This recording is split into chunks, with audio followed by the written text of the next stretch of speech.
There was once something called the intellectual dark web, a group of academics and thinkers speaking online about wokeness, free speech, political issues.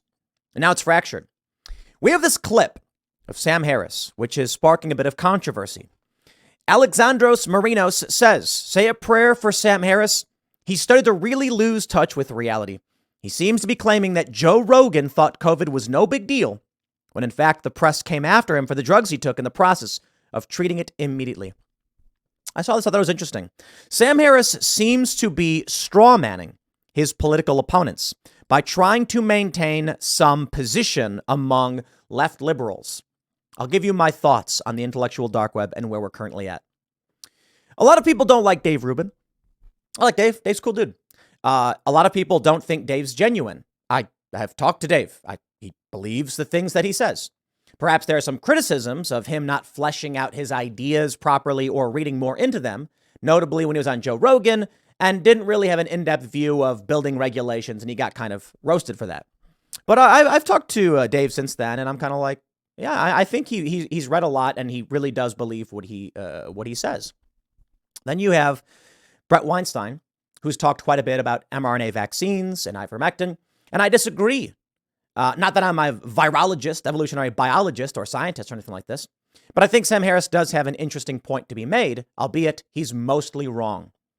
I think what we're seeing here is Sam actually has a decent point in the audience capture echo chamber that people experience.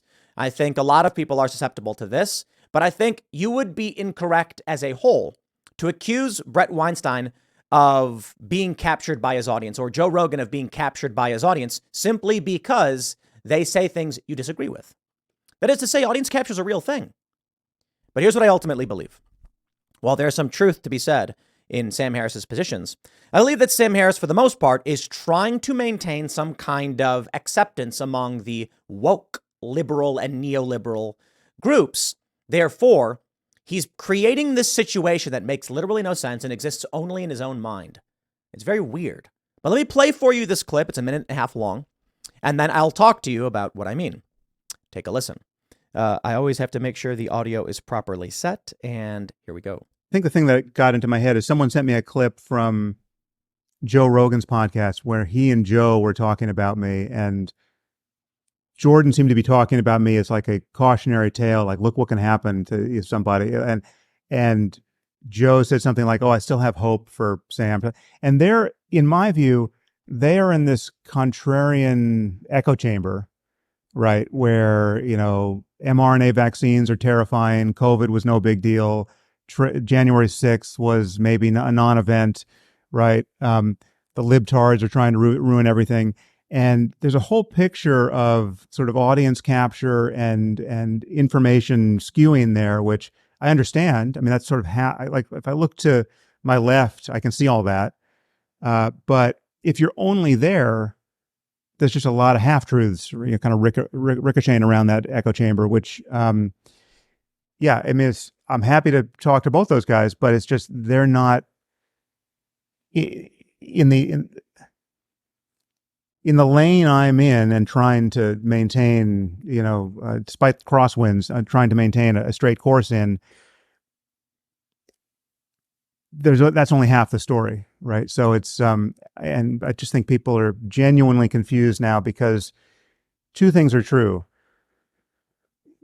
We have lost trust in the normal channels of information and normal institutions post-COVID, during COVID and post-COVID, for obvious reasons. But we desperately need institutions and a media that we can trust. He is correct. In that regard, we desperately need media and institutions we can trust, and we're creating them. I believe that one of the most powerful institutions today that you can trust is Joe Rogan. And obviously, I'm not trying to insinuate that he is an academic institution like a university. He is a podcast. But Joe reads a lot. Joe watches a lot. Joe is not right about everything. In fact, Joe is quite wrong on a lot of things. But Joe is honest and tries to understand what he's witnessing and what he sees. This is why people like his show. Plus, it's fun, entertaining, and funny. Sam Harris is a kind of version of this, but is a plastic version of this. This is what I see. Brett Weinstein responded. Actually, I think, do we have the... Yes, he said, Sam Harris seems to be willing to talk to everyone but me about this, which reveals the shallowness of his excuse. And I think this exemplifies where we currently are in the, what I would call the walking corpse phase of the intellectual dark web. He says, someone responded, says, as Sam has said, he doesn't want to spend his time with just asking questions crowd and prefers experts in the field. Experts in the field is garbled nonsense. And it's an excuse, in my view. Sam Harris needs to sit down with someone like Brett or Joe and actually have a real conversation, or Jordan, but he doesn't do it. Brett said capture is a wicked problem. At some point, Sam Harris is going to realize that listening to experts in the field is what wrecked his credibility. I'm sure that will leave him asking a great many questions. And that brings me to this article from the Daily Beast. The intellectual dark web's descent into paranoia and Trumpism, from January. And this is exactly what Sam Harris was trying to accomplish. Praise from the Daily Beast and the neoliberal establishment over honesty and truth. Whereas Joe Rogan is wrong about quite a bit, and so is Sam Harris, Joe Rogan is honest about his approaches. Brett Weinstein is honest about his approaches. Sam Harris is a sophist. He manipulates and he tries to justify his positions through lies. And that's where we see the walking corpse of the intellectual dark web. I certainly think that there are things Joe Rogan and Brett Weinstein are wrong about. I am not a proponent of ivermectin. I do not believe they have proven their case for either of this. I have deep respect for both individuals. I talked to Joe Rogan about this. I expressed my disagreement. He expressed his disagreement with my disagreement. And then we moved on because we're sane adults. I'm absolutely willing to sit down and talk with these individuals. And of course, Joe Rogan can come on my show whenever he wants. And I would gladly accept any invite anytime to go on his show, albeit trying to make it work schedule-wise. And we would love to have Brett on the show to talk about all of this. When it comes to ivermectin, my view is you do have audience capture and echo chamber where people genuinely believe a thing. But I can only say, as someone who's not a medical doctor nor a scientist, I looked at all the data and all the reporting. I tried to weigh them as fairly as possible. And I don't see definitive proof of any of this. You're allowed to believe what you want. And by all means, I'm probably wrong. I'm not a doctor. Go talk to a doctor. But Sam Harris takes the inverted view of this. He says things like, Joe Rogan said COVID was no big deal. What? Joe didn't say that. Joe was taking medicine for it. Joe was advocating for medication for it. Joe helped me when I got COVID. He took it very seriously. You see, therein lies the point. This is what I don't like about Sam Harris. I think that his goal in all of this, I think what he saw when the intellectual dark web started gaining prominence, he was doing what he has always done, as many people have, calling out what appears to be true and what appears to be fake. He was critical of Islam and calling out their more extreme tendencies. He was speaking for what people were seeing and feeling. But then something shifted. The narrative machine and the establishment wanted people to go a different direction. And Sam realized that if he was on the other side of this, he'd be an other. So he opted to lie, cheat, and steal to maintain that position, to strawman his political opponents, and try and maintain some neoliberal credibility, for which he has maintained. Thank you, Daily Beast. Accusing everyone else of being wrong. But in doing so, what does he engage in? Sophistry.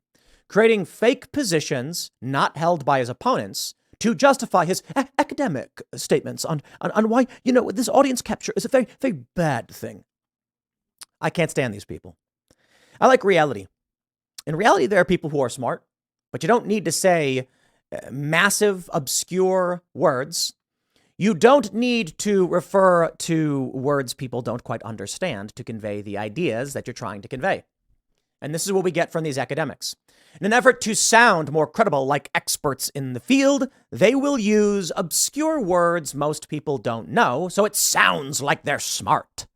But that actually doesn't convey an idea to anybody. And that shows you the shallowness of what it is that Sam Harris has been doing. He wants to be an expert, an academic, a true enlightened individual. But instead, all he's doing is creating the air of one. He doesn't actually debate the ideas of Joe Rogan or Brett or Jordan Peterson. He simply creates a straw man of them without actually engaging with them and then says, I would absolutely talk to these individuals, and then does not do it. That is the walking corpse of the intellectual dark web. But perhaps there's an opportunity to move forward and reinvigorate much of this conversation. In this, I will levy some criticisms myself towards these individuals. I think Jordan Peterson has gone off the rails quite a bit. Big fan, by the way. And I'm not trying to say he's wrong about everything. I think Jordan Peterson's fantastic. I think he's a massive net positive. I think he's brilliant. But yo, the Joker posts. It's like he's just posting the Joker nonstop. It's like, bro, where you at? Where you at? Joe Rogan. Actually, I have very little to criticize Joe over, to be completely honest. I disagree with him on ivermectin, and a lot of medical stuff or whatever. But yeah, Joe is an honest guy. He's not an academic. He's a comedian. He reads. He tries. He's smart. He's hardworking, and I got no real issues with that. Brett Weinstein, I would say very, very similarly. So I have little to actually heavily criticize them on. Jordan Peterson with the Joker posts, I'll give some criticism. You got to tone it down a little bit, buddy. But for all of them, I think they've adopted positions that I disagree with. And that's about all I can say in terms of criticism. It's not a strong criticism of character. It's a criticism of I disagree, and I would love to have a conversation discussing these things. But ultimately, I suppose the point in this is just it's frustrating to see this. And Sam Harris, I guess maybe I didn't make my point very clear, or I don't feel like I did. Sam Harris is the embodiment of those who are desperate to be in the machine. He's a smart guy. He knows what he's doing. And I would say this is the grift. That's what it is. Accuse your opponents of being unhinged and paranoid Trumpists so that you can maintain your connection to the machine. It's sad and it's pathetic. I am not a fan. But perhaps Sam can find his experts in the field to discuss this with outside of the people he used to discuss this with. And there you have it.